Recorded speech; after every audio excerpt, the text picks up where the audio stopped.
Welcome to the Villa Download, your weekly passport to all things Love Island, baby. Hosts, I'm Kimberly from the Pop Culture Green Room.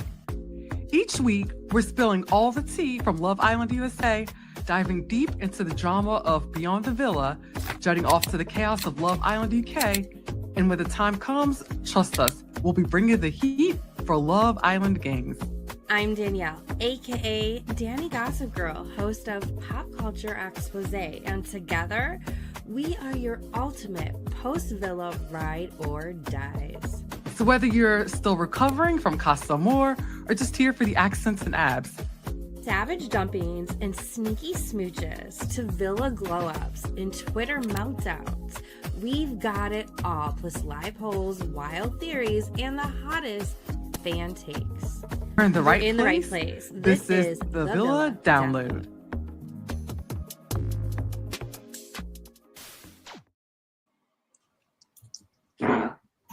Hello, everyone. Welcome, Islanders, to the Villa Download, your ultimate spot for all things Love Island USA, UK, Beyond the Villa, and all of the mess in between, because there's definitely a lot of mess. So let's be real about that. I am Danielle, aka Danny Gossip Girl, which is where you can find me on all social media. And I am your pop culture plug and resident early bird gossip queen. And then we have Kimberly. Hey, Kimberly. Hey, what's up, all y'all good people? I'm Kimberly A. Bryant, of course, with the Pop Culture Green Room, the other half. Yes. And we are really happy that today we are joined by a very special Villa Download panel, because that is our new name of this weekly series we do, the Villa Download. But our special guest tonight, she's sharp. She's hilarious. She knows her reality TV like no other. You've seen her serve sass and spill tea all over Instagram and then some. And tonight she's bringing that fire right here. So please, everyone, give a warm Love Island welcome to the queen of commentary herself, Bella from Bella Talks TV. Thank you for joining us. Oh my gosh, thank you so much for that intro. Hello. Wow, I feel so welcome and so excited to be here now. That just got me hyped up.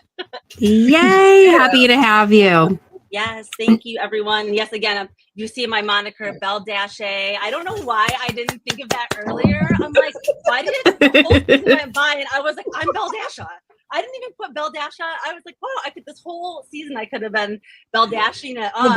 And it just hit me today. I was like, oh my gosh, Belle Dasha. I should have been doing that. But I love thank it. you all for having me. And here you are. And this is the perfect time for you to introduce it. I love it. Yes, I'm here. Fantastic. But we are really excited tonight. We're gonna be putting a final bow on season 7, the only way we know how, with hot takes, round table chaos, and a whole lot of recoupling drama, along with breaking down a little bit about how Beyond the Villa has gone as well. So everyone is definitely in for a treat. But before we get started, every week we do have a drinking game that people can partake in if they are drinking. I'm not drinking this evening. I'm just sticking to some caffeine tonight. But our official finale drinking game is here. So sip responsibly or don't drive. Just don't drive. But here's how the game goes, everyone. Sip every time someone cries about their family. Gulp if we talk about Chris avoiding eye contact or having drama with Huda again. Oh my lordy. Finish your drink if someone dares says, I've never felt this way before. Nick and Alondria, Amaya and Nick. Oh no, I have them. No, Amaya and Brian. Sorry. And double sip for every chaotic Eat That Kitty Chat reference, which I still have stuck in my head 2 weeks later. I don't know if I'm ever. It's like such an earworm, right? No, it is. It's insane. It's like, you just can't stop it, but you got me on that kick, Tiara. I'm like, And there's so many good remixes out there too. Oh, Love it. But trust us, guys, you will definitely be buzzed by the first flashback. But let's get into the season 7 retrospective. So what we're going to do, everyone, we do have some whiteboards this evening. We're going to switch up our format of how we've done some of our other lives, make it fun. You guys feel free to partake in the comments as well, how you're feeling about all of this. But the first thing I want us to share our opinions on is, what do you think was the most memorable moment of season 7? do you want to start this out loud? Write it down. I have to go grab my whiteboard. I'll be Right, okay.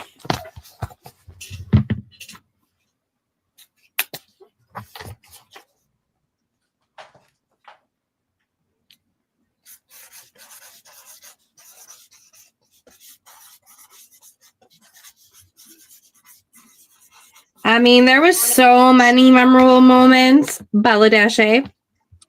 Whether or not, Mama Sita, anytime Ariana was on screen, let's be real. Amaya and Brian both standing up for her. There was a lot of really great moments.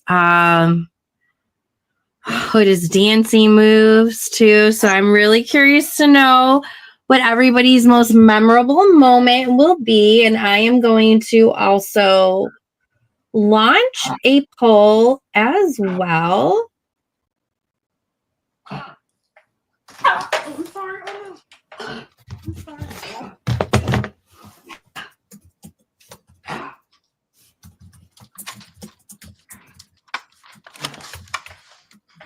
okay. Sorry about that, y'all. No, I love my your whiteboard. All good. You're going to do an Eat That Kitty song and dance at the end of this, though. All right, I hope you have been practicing your dance move. Oh, I'm ready. I was in yoga class yesterday, so I'm ready. Nice. I'm ready. Oh, Lucy. Okay. Are you guys ready to reveal your answers? Okay, yeah. Mhm. Okay. 1, 2, 3.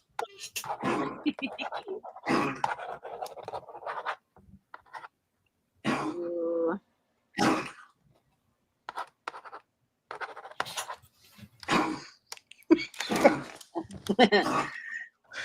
Oh, sorry. Come on, girl. Is it? My I answer think was too long. Okay. All let I me show you. promise, we will go faster with these next ones.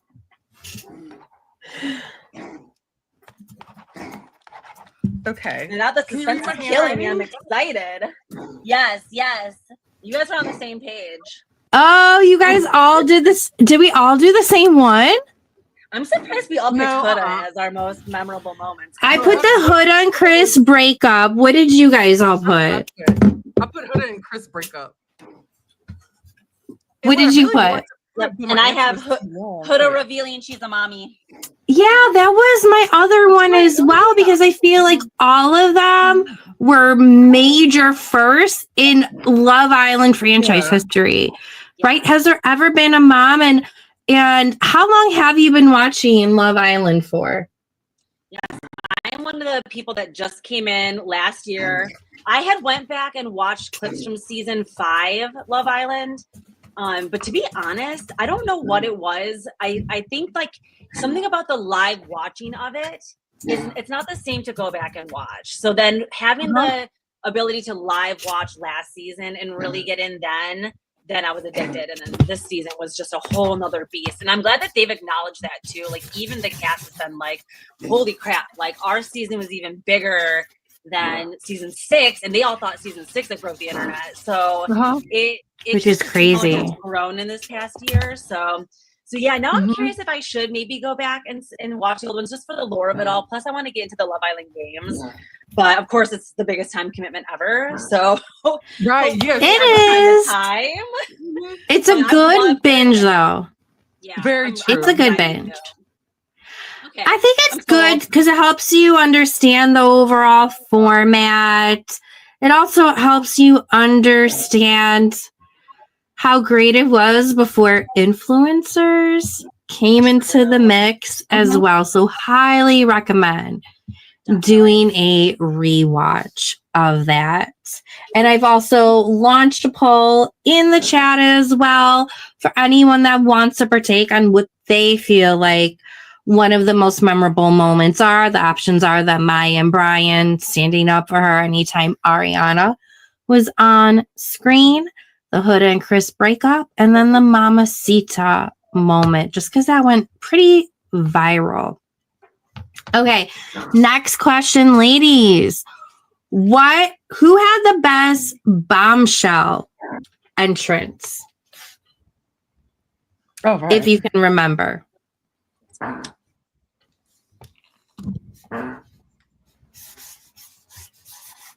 Ooh, this is so tough. We had some good bombshells this year.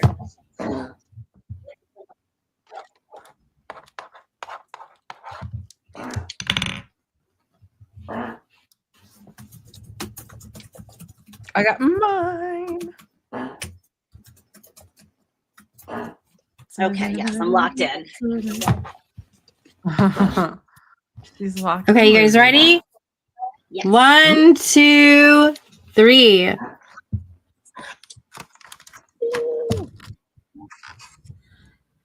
Ooh. Clark. Okay, Clark's good. Yeah, that is a Clark's good good. I put Ariana. She's not a bombshell, but she might as well be a bombshell because she killed every walk she did. Especially the dominatrix. Like, I will never forget Yeah, that. right. That, With the wig. my jaw was on the floor. Yes. The black hair. Wait, Oh, that yeah. was so good. That was so good. When is she going to dye her hair black? I know. When is right? she going to dye her hair black? I know. Do you think she ever would? I mean, why not? Brown would look really good on her. I could see her maybe doing that like for fall, winter time, maybe. But it's probably really hard to go back Yeah. blonde after being that dark, True. I imagine. Okay.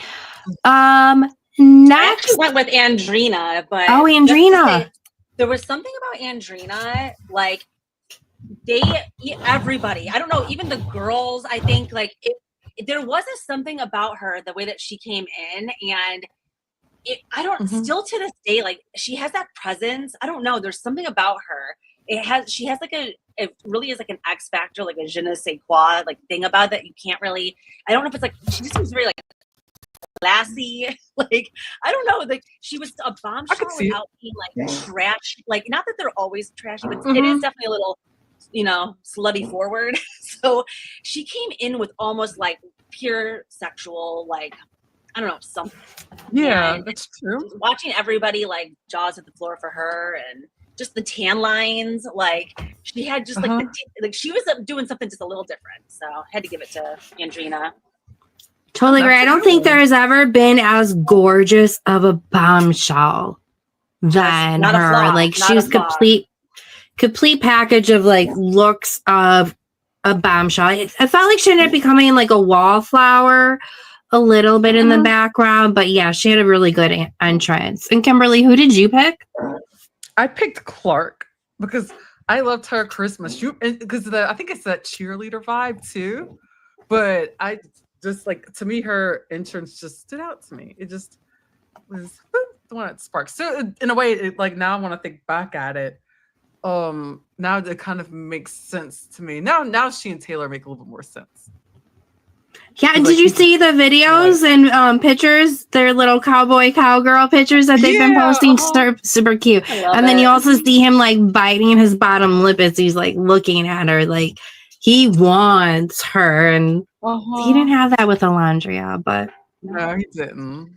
He didn't. Yeah. Speaking of which, next question is, cringiest kiss? Ooh.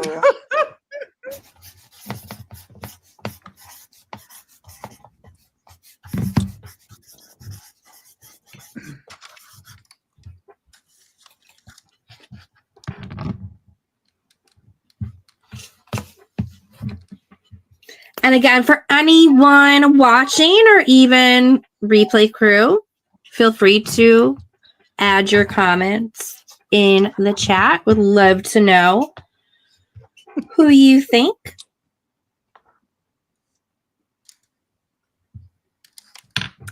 It's still an unpopular opinion of mine, but it's still. I don't know if mine is gonna make sense either, but we'll see here. Okay. Ready? Uh-huh. Okay, 1, 2, 3. I put Taylor and Alondria. Oh, yes, Dino. Taylor. Taylor's true. Taylor and Alondria. Oh, I'm sorry. Oh, no. And I heard he agree with wasn't. that one. I think some people said he wasn't the best kisser. I don't know if he doesn't have a lot of practice. He just needs someone to teach him. Who all did you guys have?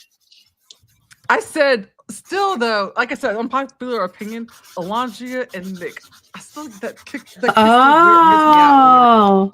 yeah, that lip bite. It was always weird and awkward to me. It's just still, it just seems so forced. Like, but when they started to kiss later on, when they were trying to explore everything, then it starts to seem more normal and like real. But that one just, I can't do it. I did it haunt your dreams.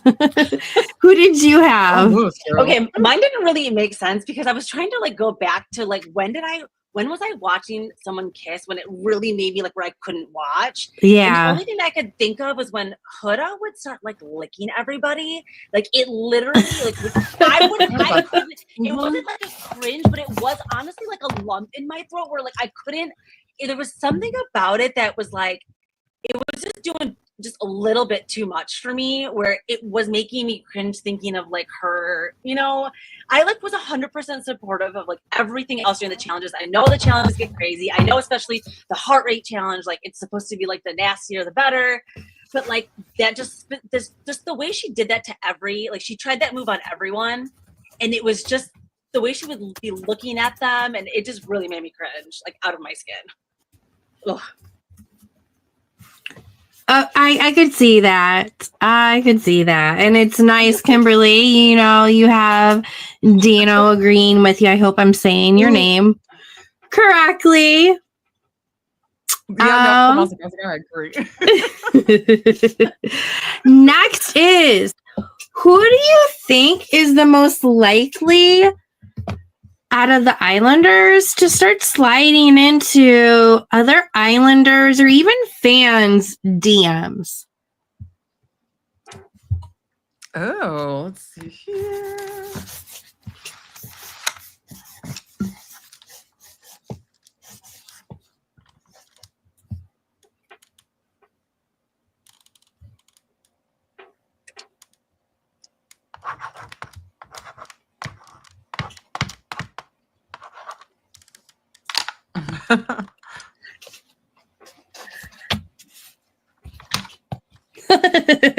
Dino's already on top of it. Ready? 1, 2, 3. Oh wait, that's so funny. Yeah. Because he's such a fuck boy. I'm sorry. Pardon my language. Pardon my language. That is so funny. Can you do a screenshot of this? Yes. Yeah, we'll do one later. Like, where's the line? It's so obvious, especially the fans. Especially the fans. He's already doing that. Yeah, and who he's surrounding himself with too. Like, what influencer is he surrounding himself? Very right. To Jaden, right? He was partnered up with Jaden. She is good to not have anything to do with him. Don't cry any tears over him. Don't lose any sleep over him, honey. You are better off. Ugh. Yes. Ugh. He grew on me a little bit in the show, but he's still an F boy though. I know, looking back, I'm so mad at him for even trying to pretend to go back to Amaya. Like, oh, that makes me mad. In the moment, I was like, yes, he's finally. And then looking back, that was just so strategic. He was so using her. Oh, rude. Yeah, and I think Amaya said recently, in probably like the last 24 hours or so in an interview, that he was probably one of the rudest to her. I think she said something along those lines. So, Yeah. and in Amaya, I trust. So, Yes. okay, next is who is the villain of the villa?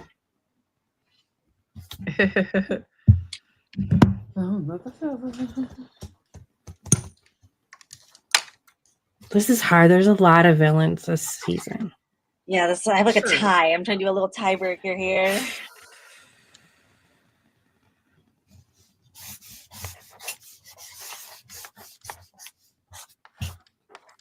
I'm gonna list two. And I'm going to launch a poll for this one.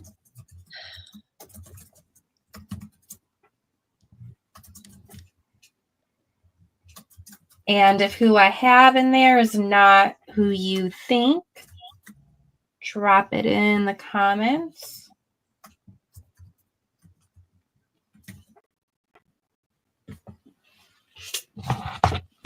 Let me know, ladies, when you're ready. I'm ready. Okay, I'm scared. Hey, I'm ready. 2, 3.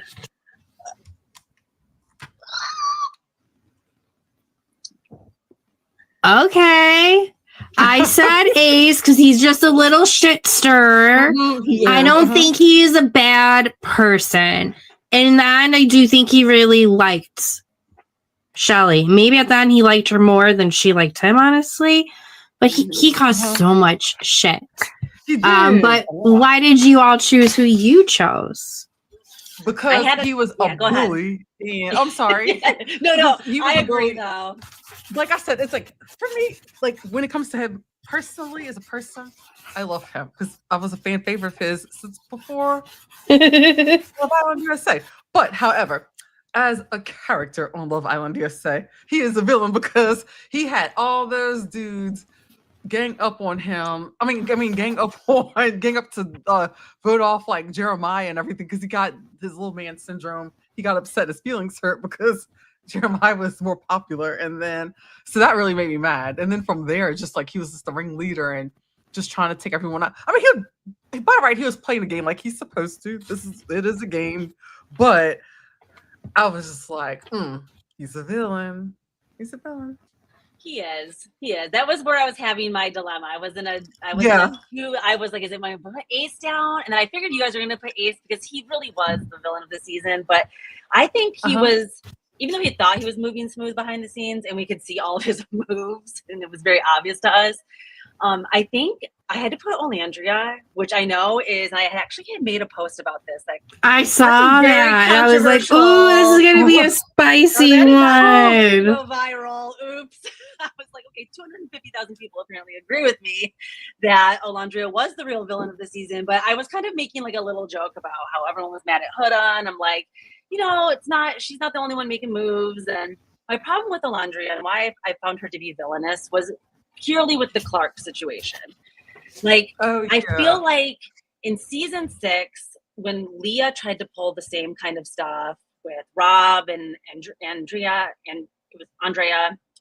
So it kind of just was so reminiscent of that. And I hated the way that Leah played that too. But the thing with Leah is like she course corrected in the end. She did be open to other, connections. And then she ended up being able to be with Miguel and like, look at them today. But my problem with Olandria was that she didn't, when this all went down and when it became clear that Taylor was going to pick Clark, I felt like she gave up on herself. And she just felt like she kind of had to go with Nick because she was getting all of the feedback that all the fans wanted it, which I appreciate, and I'm all for that and stuff. But I felt like she just got too strategic at the end and was just kind of wasn't looking for like a real love connection anymore. And then that also put such a bad stink on Taylor and Clark, who I understand Taylor didn't handle it the best way, but man, Clark to be really in all of those situations. I mean, she took it on the chin, but she get voted last in like all of those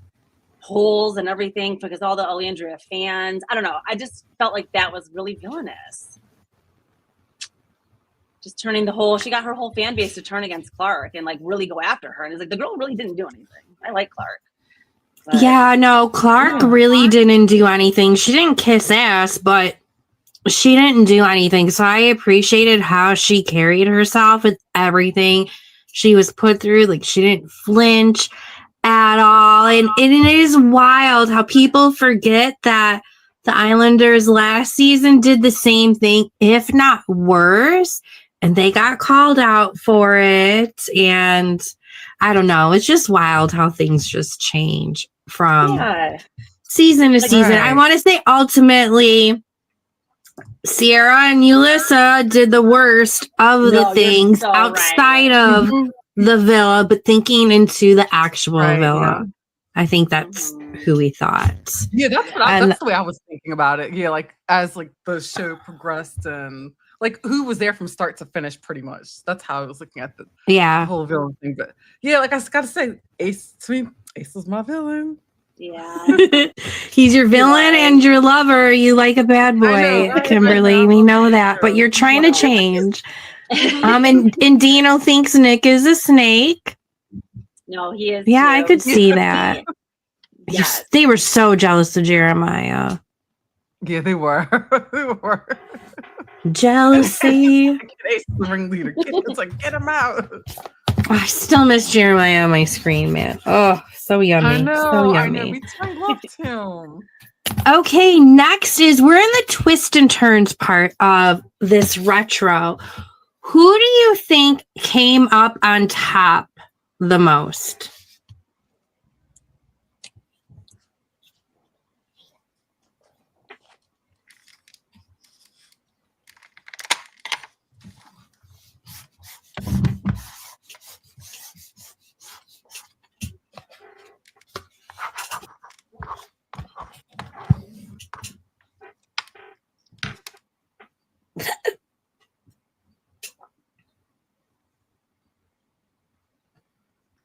Okay. These are hard. You ready, Kimberly? Yes, now I'm ready. Okay.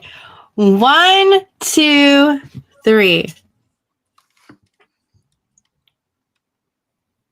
Oh, okay. I put Huda. I think her following. I think people saw she has a lot of different talents. I just think she came up on top. But why did you guys pick? Who you picked? I put Shelly because I don't know a single person that does not like her. Every single person is like, Shelly's my girl. Shelly's beautiful. Like I didn't see anybody, and maybe they weren't, on my pages and I guess in my comments. But every single thing I see about Shelly, I'm like, this girl really came out on top. Like I don't think she had in any way a bad edit. She had no bad days in there. Really, her hardest thing was just deciding to like be done with Chris, and I don't think that was really. I think she probably knew she was gonna. I don't think she really ever saw anything with him. I don't know. I don't know if it was that hard of a decision with him. I think she really wanted Chris. Think so? But she knew she had to stay with Ace. I think she was calculated AF. Wow. Okay, yeah. But I appreciate your take. And this is what I love about it. We all have different takes. And Kimberly, why did you pick that? So I picked Ace because mainly, and I snowballed the fact his fame factor before coming into the villa, and then just because I feel like he played the game. He was playing the game, and then I think a lot of people did see that too. On top of the fact that, and they were like, oh yeah, he's a jerk, he's an asshole and everything, but he was still playing it. So I think, and then people are now discovering who he is outside of the villa. And they start to be like, oh, wait a minute. He's actually a pretty good dude. Look what he does and stuff and everything. He teaches like all these people like what they can do. I love his TikTok. He's too young. He's too young to be acting like that. Did you see his song that came out today? Yes, I haven't. Sure, I saw I need it. to go back and talk about cringe. Kimberly, it's in my stories. There's a poll attached to it on my Instagram stories. If you need to easily find it. With the sign stuff. No, he's trying it. Okay. He's trying it. So on the flip side of who came up on top, who flopped the hardest?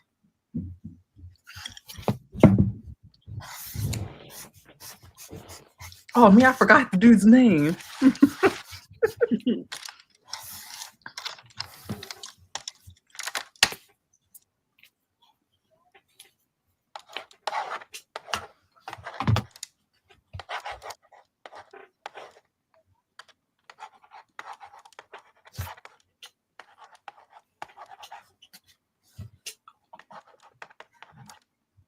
So who flopped the hardest? And anyone watching, you can partake in the comments as well. So who flopped the hardest out of all of the Islanders of this season 7? So let me know, ladies, when you're ready. I'm ready. Okay. 1, 2, 3. Oh yeah, that's a good one. I wanted to put Ace. Where's this? I forgot his name. Was it DJ or Ace? TJ? TJ. Oh. Same He's a different. DJ. Same different. I couldn't stand him that much. I'm like, get him off. Remember I said last week he wasn't really memorable, so now I get No, I know. Yeah. Sorry. Not sorry. Loud and wrong, Kimberly. And I picked Sierra because, I mean, there is no explanation. I mean, I don't need to explain the reason why. Otherwise, I wanted to see Ace because I think Ace is a flop. Ace should have went farther because of his following, but True. the boy did too much. Yep, I agree. So how about you guys? I went with Austin kind of for the same reason I went with Shelly. Like, I just feel like I don't see anybody out there being like, yo, Austin's the best. Like, Austin fan club. Like, I don't see pages starting for Austin. Like, it seems like he kind of flopped. Like, he went in, he did his thing, but he will be the one that maybe disappears into the night, hopefully. Yeah, where's the fans at? Yeah, I think I Vanna- don't really see any. I don't. No, they're not there. They're non-existent.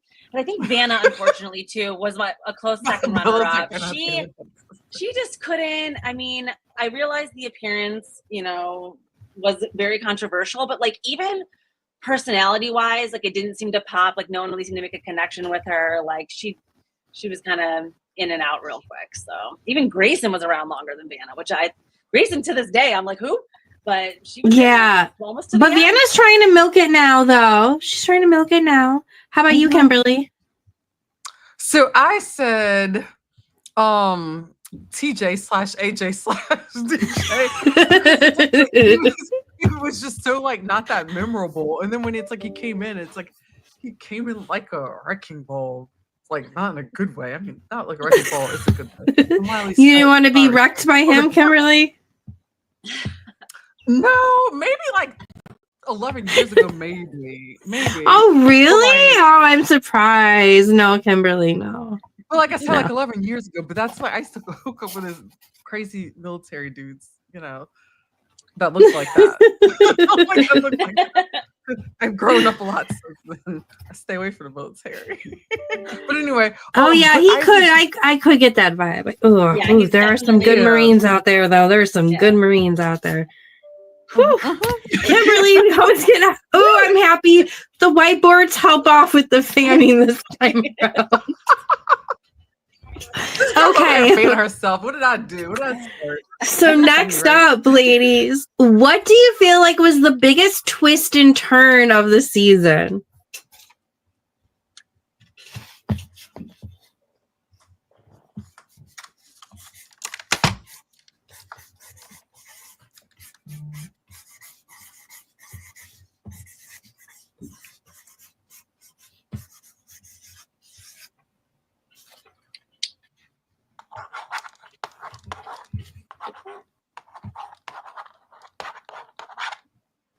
And then in the comments, Coco, I couldn't believe she didn't make it in the main veil. She was the most beautiful girl. in the cast for me. I totally agree. I wish she was an original girl. I feel bad for the experience that she was given. And I feel bad also for some of them that were there from the beginning, but they were locked in a hotel room waiting for production to say, you're up to bat. That would be so hard. Yes, definitely. You ready? 1, 2, 3. Okay, we all got different ones. Yeah, that's we do. interesting. I put all of the different Huda breakups, whether or not it was her and Jeremiah, because I really did like them.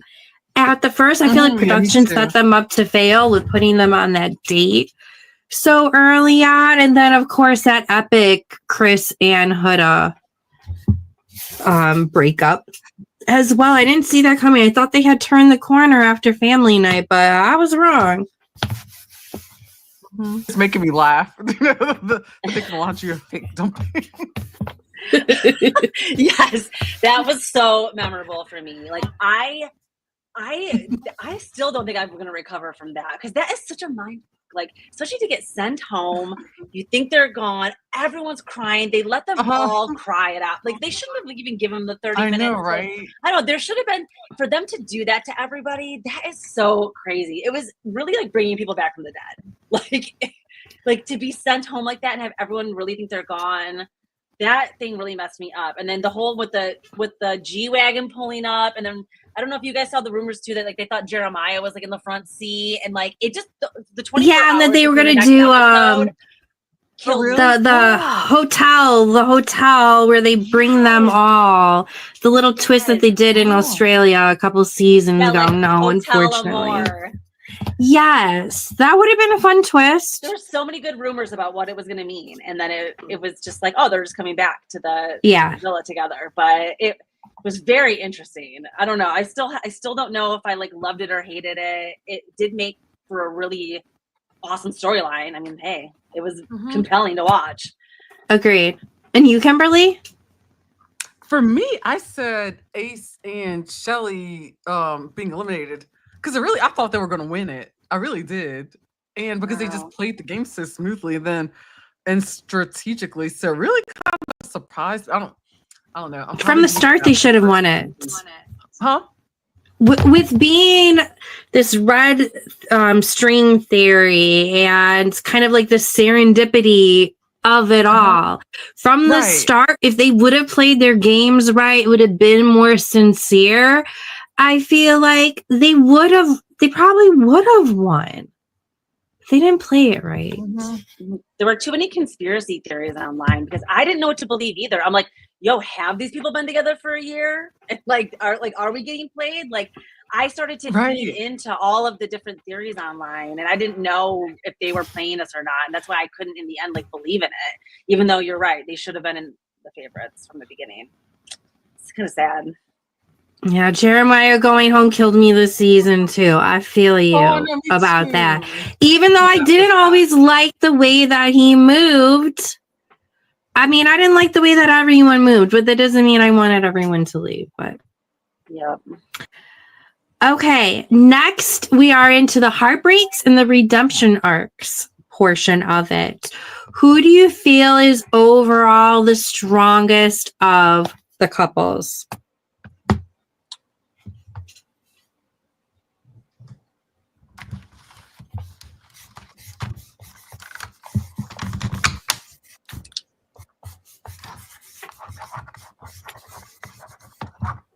Oh God, I hope I'm not wrong with this one.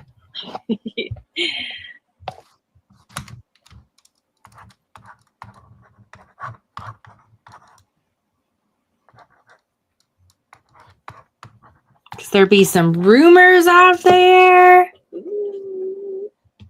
Ooh. Ready?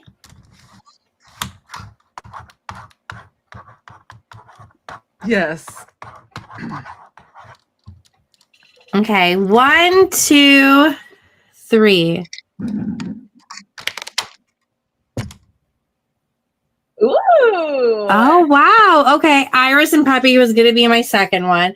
I put up Maya and Brian. Mhm. I do think that they have so much in common. They live close to each other. I just hope he's not an F boy. And there was some rumors out there, but they already squashed them. But go ahead. Why did you guys pick the couples you picked? I went Taylor and Clark just because it did seem to be like an immediate infatuation. And it also didn't seem like they were ever choosing each other just because they needed to stay in the villa.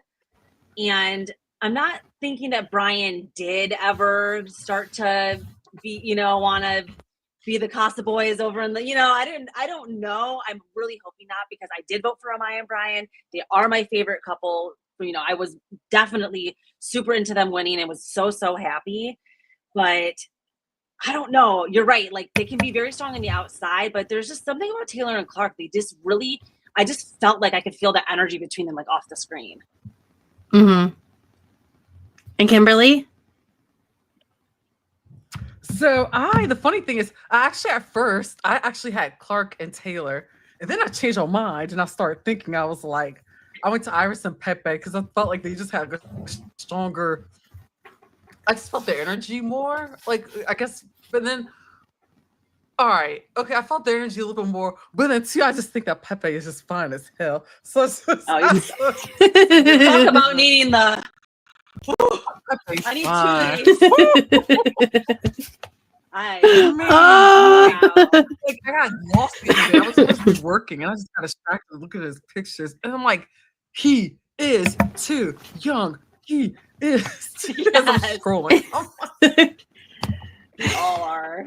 He is more than of age, so He is, in general. He never got really. How Kimberly got her groove back. Yeah. I ship it. Okay, next is who was done the most dirty out of all the Islanders?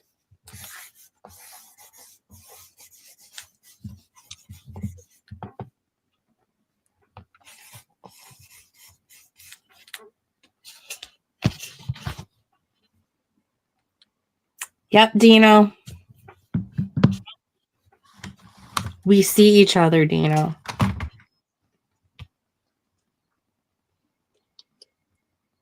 And going back to Brian, and that one comment, I could see him doing it for the culture. But I do think it really turned into something. They just better not mess it up. I know. It could be something really great. I want them to really go the distance. But yeah. Okay. 1, 2, 3. Yeah, let's hear. Sexy Jeremiah. Yeah, Yep. You guys aren't wrong. Yeah, and I thought him and Andrino really seemed like they would have been a good fit. I would have loved, just give us 2 more days, 2 more episodes of seeing them interact together. Would have been awesome and crazy sexy. But Kimberly, why did you pick him as well? You picked Jeremiah, right? The way he was set up. It's like, yeah, Jeremiah. Yeah, he was, because the way he was set up and the way Ace had everybody rally to usher him out, and it's like jealous AF. Huda was already basically destroyed him, and then he had to go through all of that. I was like, I felt like Jeremiah just got a beating. He didn't deserve it. He did. He did get the short end of the stick in the end. He was guilty by association. Yeah, I'm launching a poll of how jealous were the guys of Jeremiah. Oh yeah. And Bella Dashe, why did you pick your person? I went with Hannah because just like with season 6, we had the same kind of situation drama going on. I wonder if at this reunion they're going to demand to see the fire pit footage of this elimination process of deciding to choose to send Charlie home, because that really did seem like, and and why? And I get Amaya, like it came down to Amaya. Amaya said Charlie, like that was her girl. Like they just needed more time to have that conversation, but it just seemed like it set off like a whole thing because Hannah got done dirty with Charlie, and then it got kind of Charlie of it all too. And then as soon as her and Pepe started, then they got rid of her. And then when she just got every time she was making a good connection, they just broke them. They would send one of them home for her. And I think if Hannah would have stuck around, it probably was strategic because if the other girls could see her making these really strong connections so fast, they probably saw her as a threat. Like if her and Charlie would have went all the way to the end, they could have won. Or if her and Pepe would have really got so deep, they could have won too. So maybe they got rid of her for that reason. Yeah, I could see that. Yeah. Okay. Next is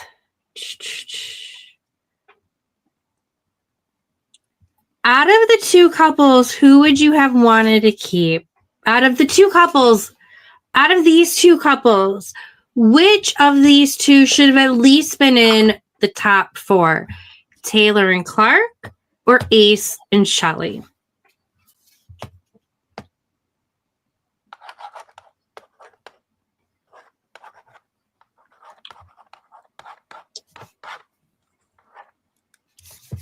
As I'm writing down my answer, guess what I just realized? Bella, did you realize that your name, when you look at it, it spells out Beldasha. So I thought that's what it's saying. And then I realized, I was like, wait, it's Bell-A. Did you have a gummy again, Kimberly? No, I was telling Danielle before we got on that I went through the whole season of hearing Beldasha and never once was like, oh, I also am a Beldasha. Like, it was like, I thought it was so unique and like, I don't know, it never clicked to me. I'm like, damn, I've been making content about that all season. Damn it.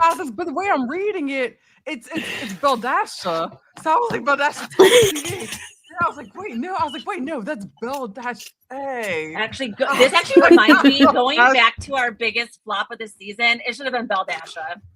Beldasha should have been the biggest flop because she did flip-flop right out of there. Yeah, first in and first out. She did.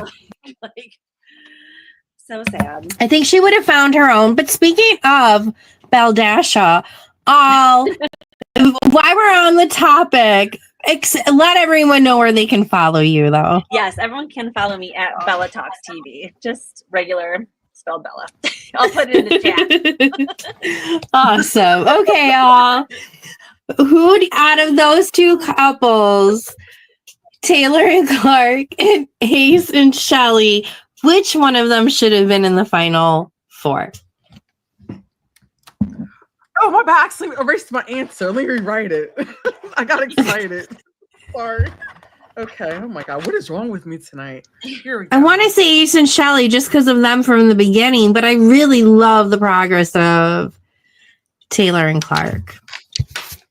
Me too. Why did you guys pick them? Seniority, I guess, kind of like Ace and Shelly were there longer, so I feel like they deserved it a little more. But you guys know I'm a huge Taylor and Clark fan. Like, I really love them. But for I some would have reason, loved seeing them in the Hideaway. Mm-hmm. Me too.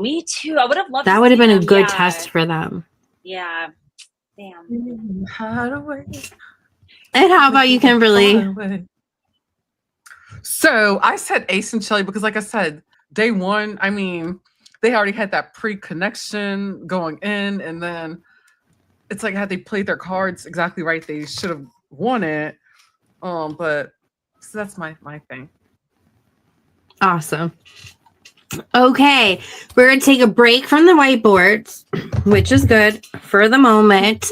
I do want to announce our giveaway winner from last week. So before we get into some more good stuff, we have the major giveaway winner to announce. So congratulations to Miss Erin D. She won our Love Island themed prize pack with personalized drinkware. She's going to get a cute phone Love Island case that I want for myself. So many goodies galore. So I'll be sliding into your DMs later, Erin, and giving you that merch drop energy. and be on the lookout for whenever Kimberly and I might do another giveaway. And thank you for those that attended, who has followed us, who has commented. Appreciate all of it. Thank you guys. Definitely. But really super cute giveaway. Yeah, for That's sure. We had a awesome. great participation. So like I was really impressed. So I'm really happy, and I'm excited for our first winner for Aaron. Yay. Appreciate you guys. Now we interrupt this broadcast to talk a little bit about Beyond the Villa. So there's only been 2 episodes that aired thus far. Ladies, what day do they air on? Yeah, that's a great question. I don't know. I just started Thursdays? watching it. Okay, Thursdays. Okay, then that makes sense, because I thought that there was going to be one on today, but no, I'm just confused then. So then that makes sense, Thursdays. But there's been 2 episodes so far, and as we know, the Beyond the Villa has the cast from season 6 in attendance. Ladies, what do you think of it so far? I really like it. I'm actually glued to it more than I expected, because I didn't think, I don't know why, for whatever reason, when I first heard about it, the series coming out, I was expecting it to be like the cast like sitting around on couches, like talking over old clips. For whatever reason, that's what I had in my head, in my mind. Oh, And then I when I can see saw what it that. actually was, I was like, oh, wait. And then they come back and they're like living together like in LA or like kind of together in this whole situation. I love it. I'm here for it. And believe it or not, it's got me more hooked than like Real Housewives right now. Oh, I could see that. I'm liking it. I'm loving it. the theme song. I hate the theme song. I do like how they break the fourth wall as well and talk about the dynamic and the different popularity levels. So I appreciate the authenticity of that. But Bella, what do you think? Yeah, the drama feels so real. Like, I can't believe how much there are some real beefs going on. Like, everything that's going on with Connor and Janae, everything that's going on between Aaron and Kaylor, Kaylor and Liv, and then, it's just really layered. I was like, almost like, what are we going to talk about? And there's like storyline after storyline, fight, feuds, drama. There's probably new characters coming in and out. I like them talking about even how Kaylor's talking about like the Montana boy that she's dating, and then Liv is dating that like Lakers player. Right, I'm like, okay, we're talking about some things here. I know, I'm here for that. Well, we know who slid into the DMs from season 6. Oh no, I think it's really good. So as the show starts off, we have some relationship updates. We have Janae and Kenny. They're navigating real life after 8 months of long distance, now living in side-by-side apartments on a trial run. I kind of appreciate the approach that Kenny wants to take. I'm not mad at him for not wanting to move in with her right away, even though they do practically live together. What did you think of that? Yeah, I agree. I think it's interesting, and to be able to communicate strong enough. Like, I think if Janae really was like, hey, no, I want to move in, and he just like did it with her, it wouldn't, I like almost that seems like they really talked about this and like really came up with a plan for themselves. So I do like that. It just feels very real, I guess, than just being like, okay, let's play it, move in. And it's almost like they're really trying to see like if they can live together. And I like that. It seems like there's like a lot at stake for them. Agreed. And then Serena and Cordell, they're still together, but Cordell is an only part-time cast member due to he's booked and busy. And I think he also wants to distance himself, understandably, from Love Island. I don't think he needs any shade to Love Island, but he wants a professional acting career. He's used to being in the shadow of his basketball or football brother. Football brother. Football brother, and I'm sure he doesn't want to be in the shadow of, Love Island following him forever and ever. But I love them. And then we have Leah and Miguel living in Calabasas. Miguel is always chill. minding his business. They're loving on their animals. Which of the couples do you feel like is the strongest out of them? Good question. Like, I was a little skeptical of Miguel and Leah. Like, I don't know why at first it did seem like, even when they were in the villa together, I still was like, wow, there must be something that we're like not seeing between them, because I didn't think it was like that deep. But then now to see how they're really deep, like they, even when Leah was on Watch What Happens Live the other night, she was like, well, everyone says we're going to be the first ones to get married. So I guess they are really like the strongest couple in real life. I wasn't expecting that, but I'm happy for them. Oh yeah, they I already like call them. each other like husband and wife. Yeah, wow. Yeah. What couple do you think is the strongest, Kimberly? I think I think Cordell and oh Lord of mercy. I'm sorry. Wait. Serena. Serena. Yeah, I think Cordell and Serena are the strongest. Yeah. And it's like, but I love the fact that she is so supportive. Serena is so supportive of his, I don't know why I'm forgetting her name, but she's so supportive of his career, and that's what I like about it. And the fact that it's like she knows that it's like acting is his thing that he wants to do, and that he's gonna be away, they're not gonna be able to spend like all their time together. But I like the way that they're moving, and the fact that it's like they're both like looking out for themselves as well as looking at for them as a couple as well. So like I said, I like how they're moving. So Yeah, talk about a power couple. yeah. Yes. Liv, as you said, Liv has a mystery man, but is really, and she's on her way to becoming a WAG. Yes. Kayla and Aaron still have such unresolved tension all this time. Aaron went off the grid post show, definitely went the most off grid out of everyone. I feel like out of everyone, he's done the most self-reflection as well. I feel like he's the one I was the most impressed by over these last two episodes, and I was not expecting that at all. What did you think of his evolution over the last year? Yeah, I like, he really, like, you hit the hammer on the head. Like, he literally took out a lot of time, and like he pulled back and he looked at himself. He looked at himself in the mirror and he looked at like the cause and effect of what he was doing. But and I loved how he just removed himself from social media, or like for a while, and just took a break and just like the way he worked on himself. It's just, I mean, he could teach a lot of people a lesson or two. He could teach his Jax Taylor one for sure. It's like, I mean, I was literally just thinking that.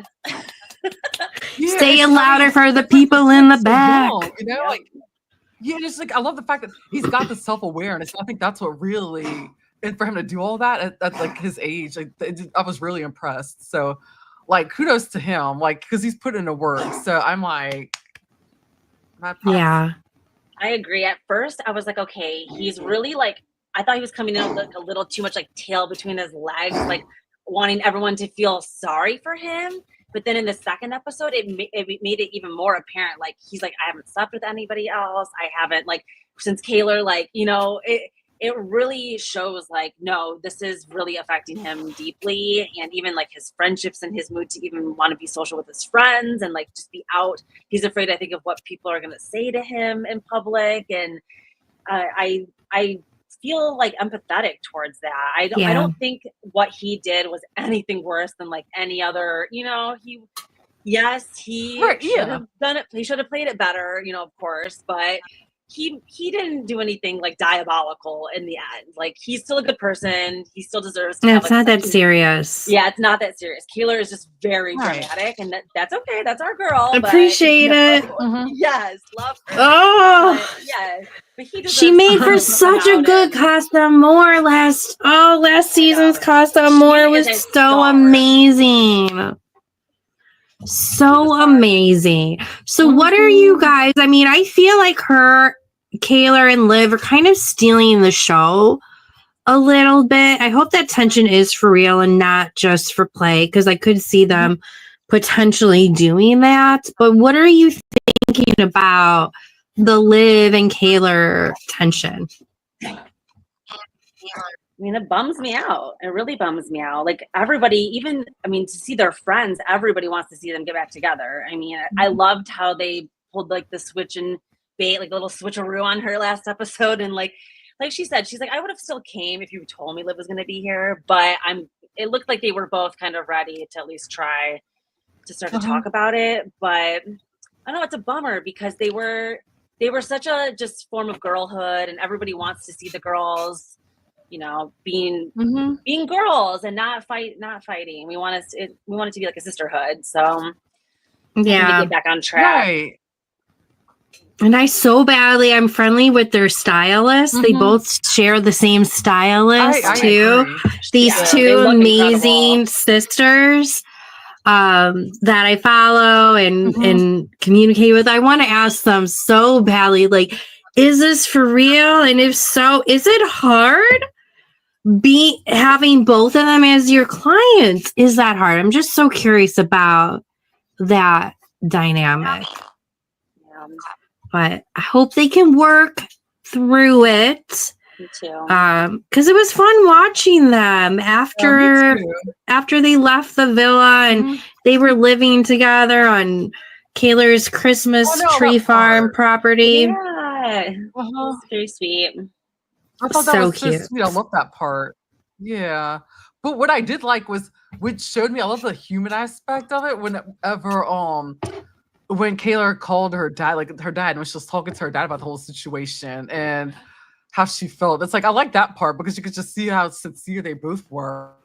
Yeah, and that's everything. true. And Good even, like, how point. it was like a real friendship and how that whole thing happened. It was sad. But what I will say this is that from personal experience, I loved how they were set up kind of ambushed, you know, or more of like Kaylor was ambushed for like that surprise meeting. Because that it was Janae that set him up, right, with the meeting. Yes. And so I like that because years ago that happened with me. Like I had like a falling out with one of my girlfriends like years ago, and it was a mutual friend of mine who like we didn't talk for like 9 months, and it was mainly because I didn't want to get involved in a situation over like, a guy she was dating. I didn't want to get in the middle of like 2 girlfriends fighting over a guy. But anyway, so we like kind of falling out, and then so it was another friend of ours who she brought had us meet up for like drinks one night, and I didn't know the other girl was coming, but like till this day I'm so grateful that she did, because had she not done that, we would have never like made up. And she's like one of my best girlfriends and everything. Oh, and that's good to know. Yeah, that's great. Yeah, that's how I like that. But yeah, so that was a good thing.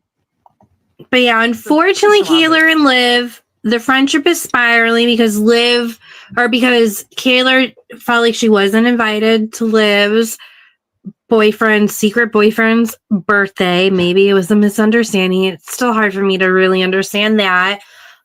Liv was taking a freebie camera and lying about it. And then there was just a lot of different glam betrayal on both of each other's side, and spray tan and all that other petty bullshit. Like, it's not that serious, ladies, but thank you for good TV. That's not like too dark. Thank you. Yeah, low stakes drama. Yes, appreciate the low stakes drama. And, right? Some of the low stake quotes, like Janae saying there are 7 billion people in the world. Why do we have to be friends?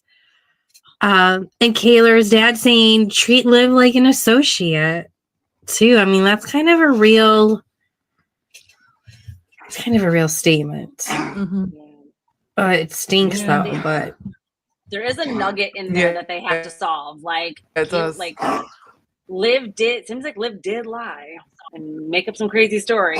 So like they said, if Kaylor's gonna forgive her, then she really has to and move on. They keep being like, did you already forgive her? It's like they are making a good point. Like, we know that Liv lied and she did that, but you gotta, if you're not gonna move on, like, unless there's something more going on there. I hope that they were legit friends and Liv wasn't using her in any sort of way, because I could see it going that way, but who knows? It is exciting. In the first episode, we get some teases. We get some teases to what's ahead in the first episode for the whole season. Kaylor leaning into her hot girl summer energy. Ariana will be making an appearance. And of course, there's going to be a lot of meltdowns. And then we Connor, it's just crazy how much Connor is in this show, and he was barely in the last season. And I think we're going to see an appearance of, I know, right? And he's also dating a Love Islander from 2 or 3 seasons ago. Oh, I didn't know that. Yeah, his girlfriend now is a former Love Islander. I can't remember if she won or not. I don't think she won, but she's gorgeous. Gorgeous. But little does Janae know that missed Janae like is giving him so much life by talking about him and keeping him so relevant. Yeah. Like, yeah, you're right, he really. wouldn't have been like in any I think of that's an these like issue. stories. But because Janae is creating this beef and then getting Kenny, and then when Kenny wants to talk to him, it's like now it's creating this like ecosystem, and it's like Janae, you're giving him like the platform. Stop talking about him. Yeah, do you think she's kicking herself in her ass for giving him such a platform? She's probably watching it back now, like, damn, yeah, like every other word I'm talking about is Connor. Like, Yeah. Uh-huh. Do you ladies feel like there's synergy in the show, or do you feel like all of them are filming different shows when they're not together? It feels like Leah's doing kind of like a Keeping Up with the Kardashians. Connor feels like he's on The Bachelor. Kaylor feels like she's filming Vanderpump Rules. And then Kendall and Liv is like on a Jersey Shore reboot. And then, Cordell is doing his like commercials and his TikTok things. It feels good, but it feels a little disjointed as well. I don't know if that's good or bad. yeah, I agree. Any thoughts on that? I totally see what you're saying with that. It does kind of feel like a couple different shows right now. Hopefully we'll get more cohesive. Yeah. And maybe Yeah, it's hard because they all live in different places. Sorry for cutting you off, Kimberly. And now they're just like thrown together in LA in all different apartments, kind of like Married at First Sight. But Yes. Kimberly, what were you going to say? Were you going to say something, Kimberly? I cut you off. I'm so sorry. It's probably going just to take a. Oh no, girl, you're fine. You're fine.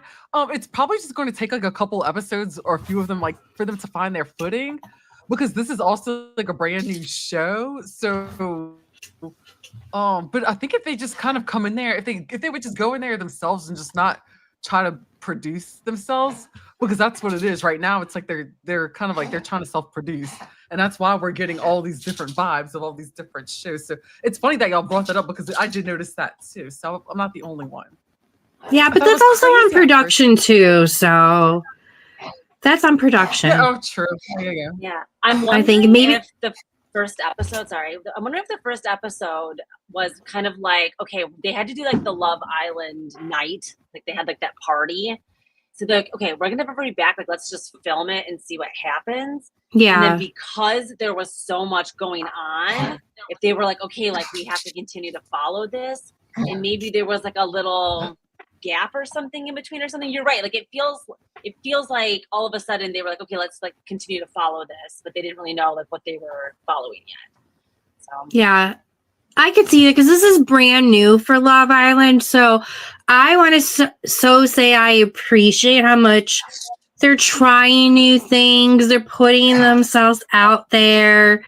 This is a new rhythm they have to find, and I'm totally here for it. Like you said, Kimberly, I'm enjoying it more than a good amount of Bravo shows, except for Next Gen NYC. I'm really liking that show, although I think there's a lot of darkness to come with that one, but we're not here for a Next Gen NYC, but I don't know. Beyond the Villa is pretty good. So looking forward to covering what's to come. I don't feel like there's like a whole lot to discuss thus far, except where they are at, what they've been through, and some of the drama. But ladies, if you don't mind getting your whiteboards out, and let's, on a scale of 1 to 10, how would you rate Beyond the Villa thus far for these first 2 episodes?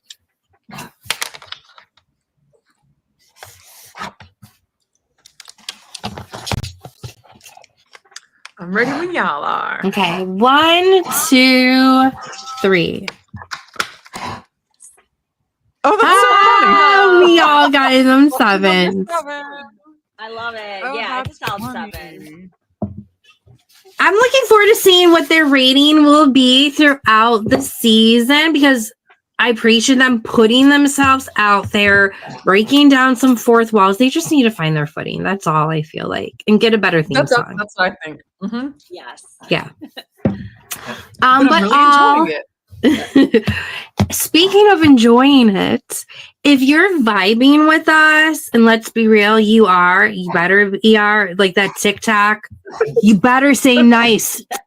My friend Kimberly has something to say. You better say something nice. You better listen to her. So you guys are hopefully enjoying us. So smash the like button like it's your Casa More and your day one boo just moved in. And subscribe to both of our channels. If you haven't already, hit the notification bell and share this with your musty group chat as well, because we've got weekly lives continuing with UK starting next week. Kimberly and I are going to dive into the UK game, continue with the Beyond the Villa tea and any of the additional chaos that comes there afterwards from Live Island. So make sure to support us. But ladies, this brings us to our panel hot takes. I would like for all of us to take a moment. If you want to briefly write on here, what is your hot take? And then you can go into what your hot take is.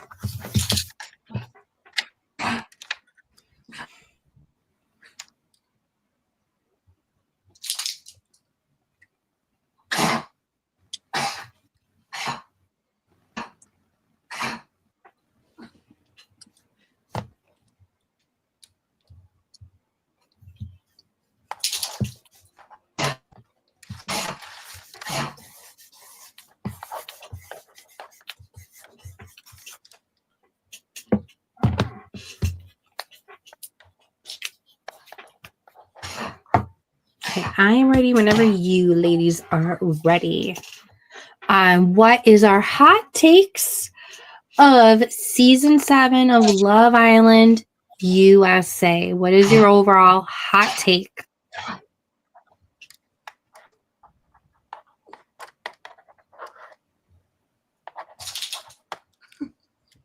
Ready? Okay, 1, 2, 3. Michelandria sucks. I put 2 serious. Yeah. I think I did. What did you put, Chris? Try. I think I did this. I did this wrong. I did not. No, what does it say? I think I was whatever. So used to Canada off of the date when I had to walk through the water. That was pretty funny, actually. I feel like viewers are just taking things way too serious. It's a damn game dating reality show. It's not meant to be that serious. There should not be all of this hate and toxicity going back and forth. People calling ICE, people calling DCFS, getting into the comments. There's like, in some of the TikToks as well that content creators are making, it's like, just lay off. It's not that serious. And yes, those who did wrong, like Sierra, like Yulissa, yes, they should be called out. But we're not judge and juror. They're going to lose their deals. They're going to have to account for their family. They're going to have to speak to their loved ones. I think the audience needs to chill the F out and realize sometimes the level that they could take it could push someone over that. Thank goodness Aaron was in one of those cases last year, because he damn well could have been. I feel like with the way that the audience taught him. So mine isn't necessarily directed towards the Islanders. It's directed towards the audience. And I agree with all of that. And Bella, if you want to go on with your hot take. Okay, yes, this is a hard one. It is so hard. Like, I don't know what it is. I just never got it. I never was bit by this Nicolandria bug. Like, from the beginning, I thought that I'm like, this is a fake relationship, and everybody is really. This is supposed to be about finding real connections, and I think there's something about how you like we talked about this huge jump in the viewership, even from like season 5 to season 6, and then 40%.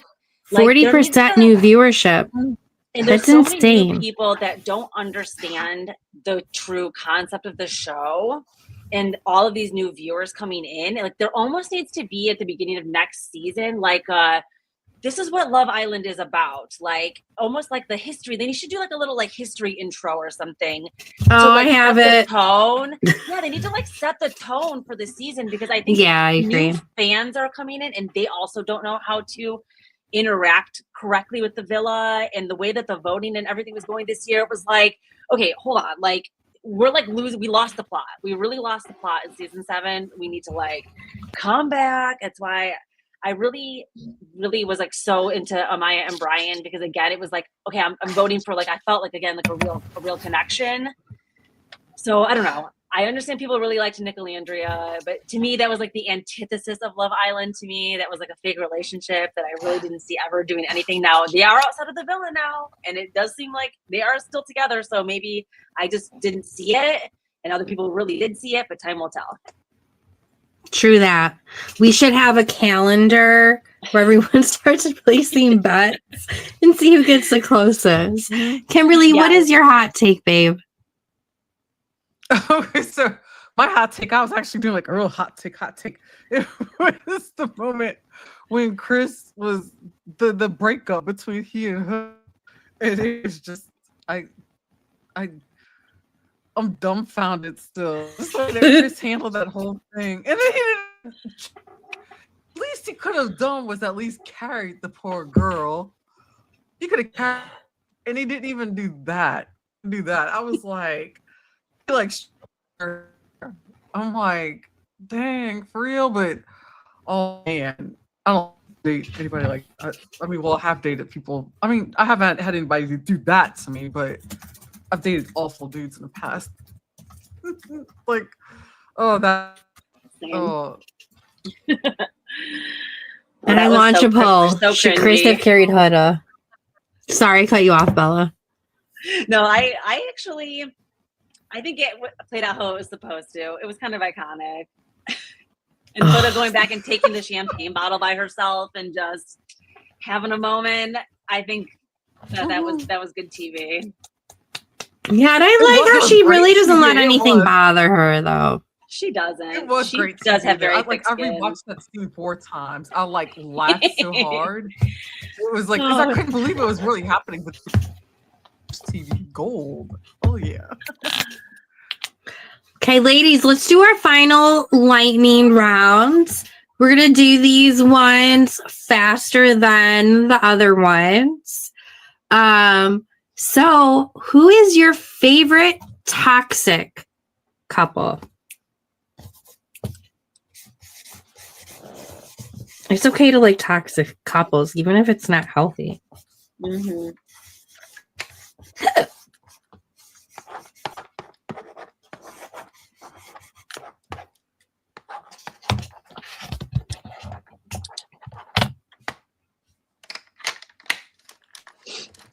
Okay, 1, 2, 3. Oh, we all do the same one, Hoda and Jeremiah. They are. They're gonna go down in This is history funny. as like Sassy Jax Taylor level Ooh. toxic history of reality TV. It was so controversial and so good. Yeah, that's good. I wonder how they will interact with in the future to be a fly on that wall. And And we haven't seen the reunion yet. oh yeah, that's true. Like- That's true. True. Okay. Hopefully it can be good. Next is most likely to marry out of the couples.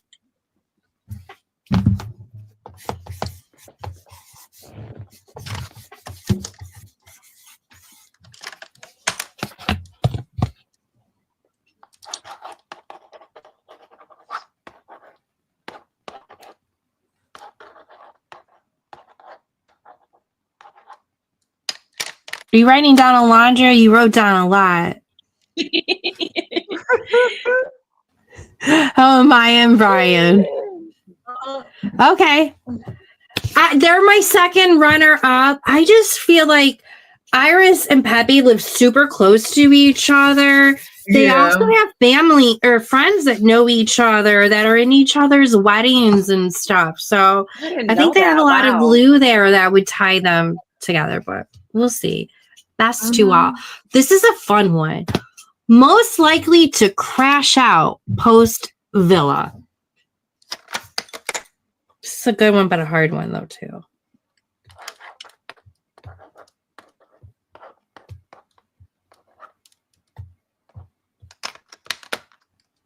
Shit.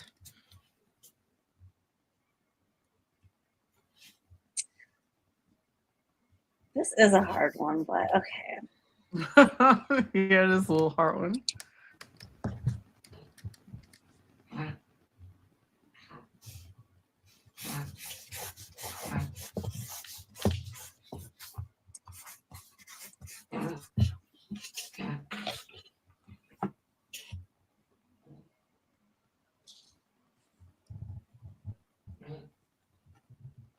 Most likely to crash out. I would say that's one of the themes of this past season that I've enjoyed the most is all of the crash outs. Definitely. Are you ready, Kimberly? Yes. Okay. 1, 2, 3. Oh, Sierra. Damn, I changed my answer. I think she's on the verge of a big crash out. I think so. I didn't think about that. Yeah, you're right. I did Huda just because she goes on forever not caring, but then eventually that's like gonna catch up. But I did an honorable mention to Ace, but no, Sierra. I feel like Sierra though. Kimberly, why'd you pick yours? I didn't think about Sierra. I forgot about her. I completely forgot about Yeah. Austin because I feel like the crash out because of his lack of fame. He's gonna start an OnlyFans, I think. Ugh. Oh my gosh, totally. That should have been a question. Yeah, it's coming. Most likely to start an OnlyFans. Okay, we're not gonna go the OnlyFans route, but in conjunction to it, who's gonna have the best brand deals, do you think?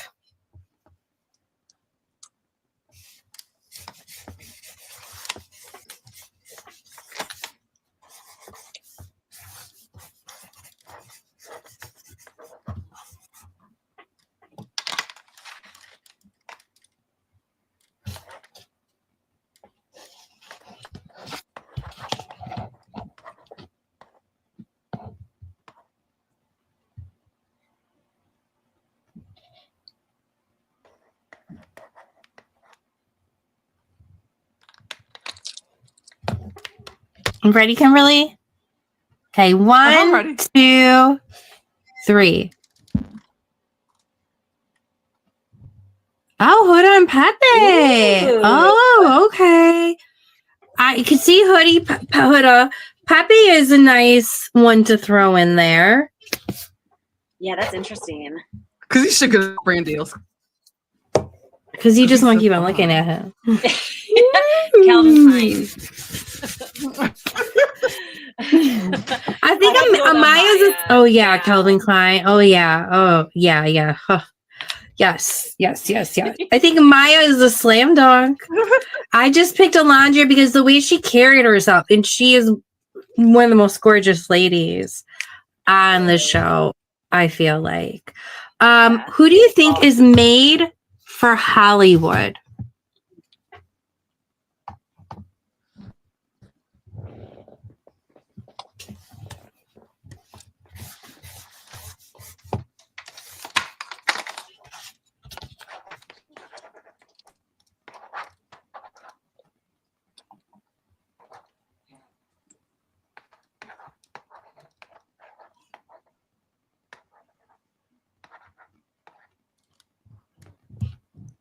Okay, 1, 2, 3. Ooh. Okay. I think Nick is a good answer. I agree with you. I could see all of them, really. Amaya's so theatrical.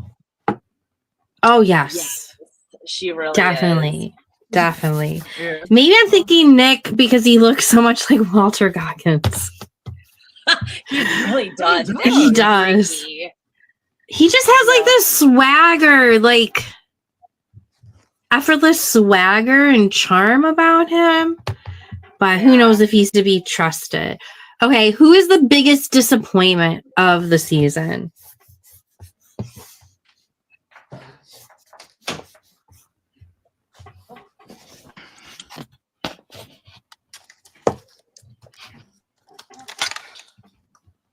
Sorry, I missed it. What was it? Who is the biggest disappointment of the season? Oh, yeah.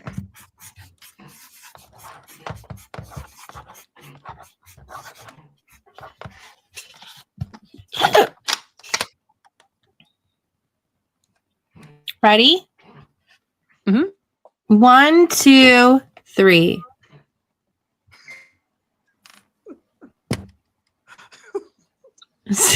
Yeah, facts. Sarah. Yeah, true. True. I only put Ace because he had such a good following. He should have went further.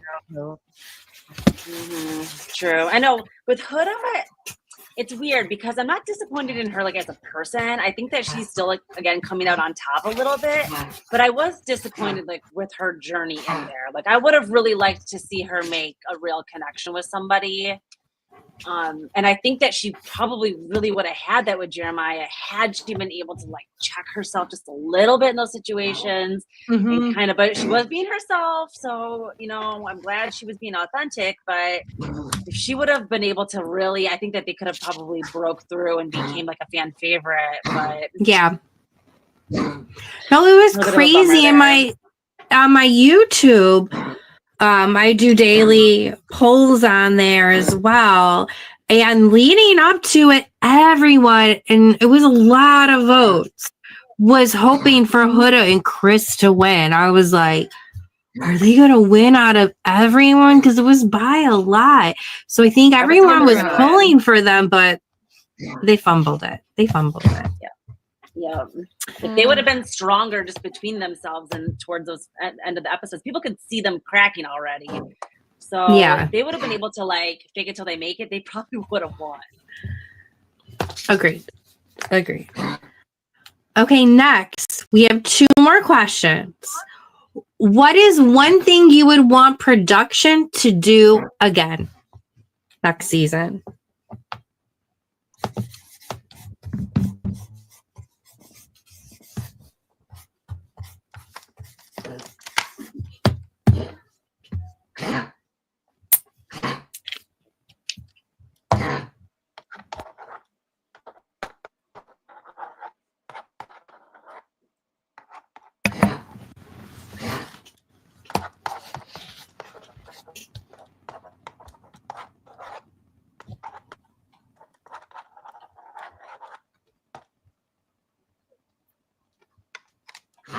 So one thing you would want production to do again. 1, 2, 3.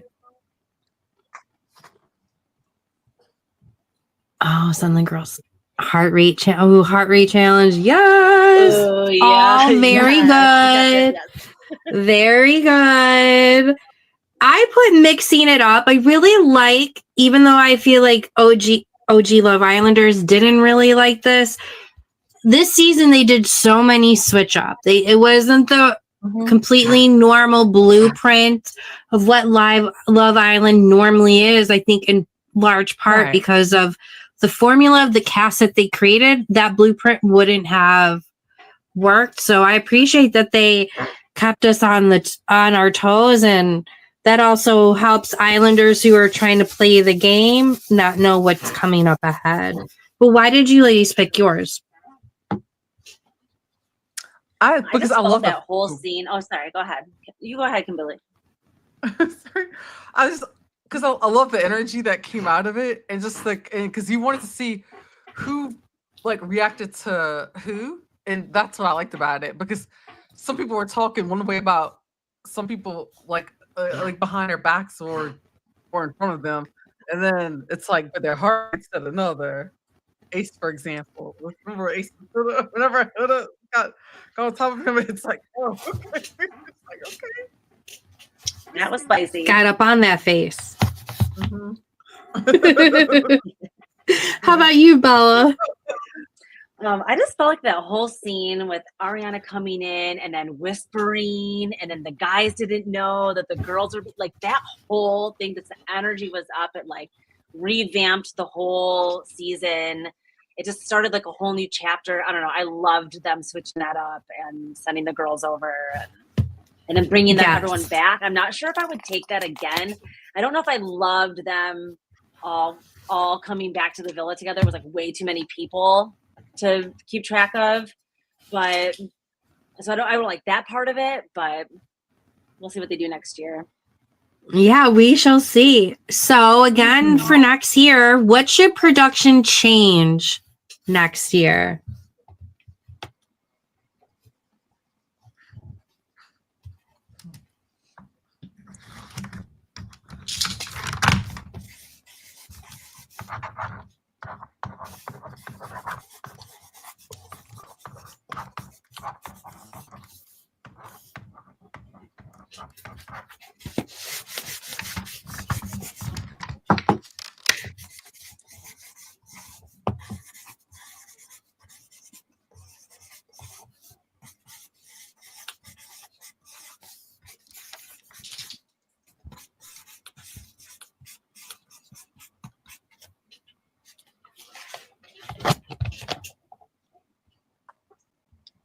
Ready?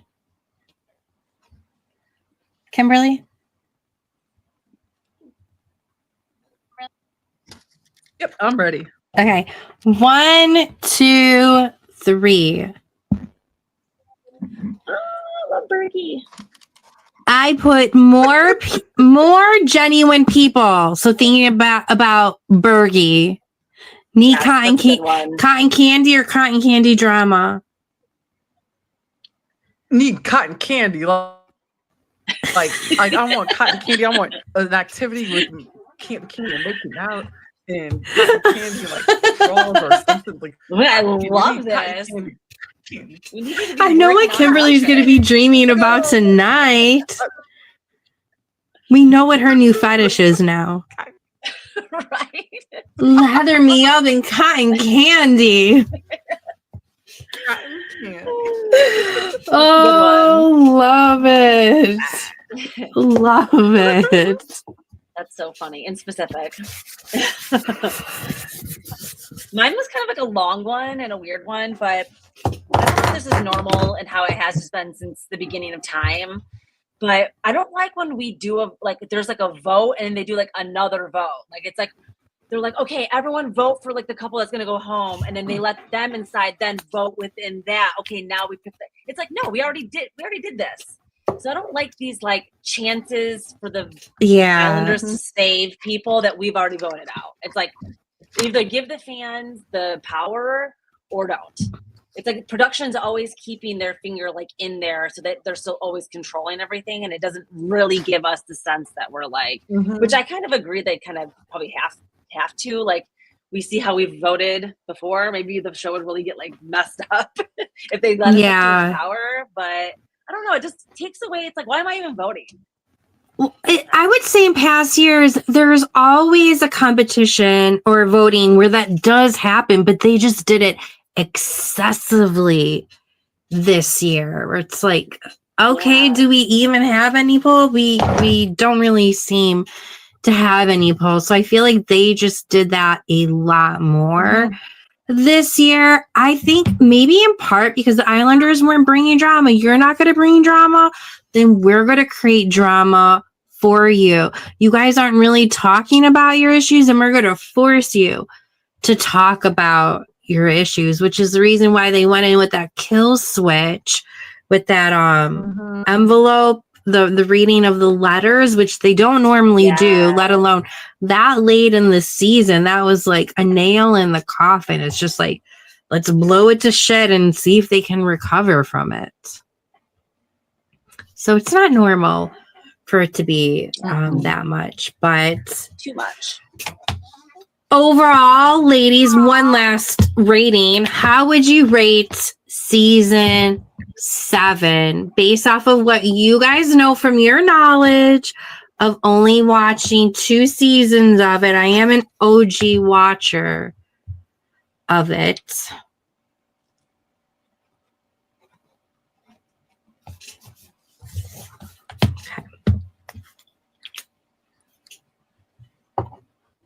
And anyone watching or replay crew, please feel free to drop your rating in the comments as well on how would you rate the season on a scale of 1 to 10.